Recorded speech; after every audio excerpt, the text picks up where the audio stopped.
পুরুষ মানুষের সমস্ত অসুখ টাকায়। সমগ্র দুনিয়ায় পুরুষ মানুষের টাকার চেয়ে বড় অসুখ নেই। পুরুষের সমস্ত ক্ষুধা টাকায়। তামাম দুনিয়ায় পুরুষ মানুষের স্বপ্ন টাকার খাঁচায় বন্দী। যতই প্রেম, যতই মায়া হোক, শেষমেশ হিসাবটা দাঁড়ায় মানিব্যাগের পাতায়। বুক ভাঙা কান্না হোক অথবা ঘরে মায়ের অসুখ, সব জায়গায় টাকা হয়ে দাঁড়ায় চাবির মতো, দরজার মতো, শ্বাসের মতো।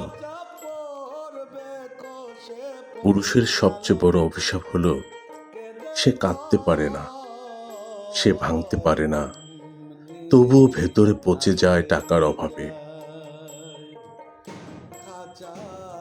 কেউ বলে পুরুষ শক্তির প্রতীক, আসলে পুরুষ দুর্বলতার আরেক নাম। যদি মানিব্যাগ খালি থাকে, তামাম দুনিয়ায় পুরুষের ইজ্জত, আদর, ভালোবাসা, এমনকি তার চোখের পানি সব মাপা হয় টাকার দাঁড়িপাল্লায়।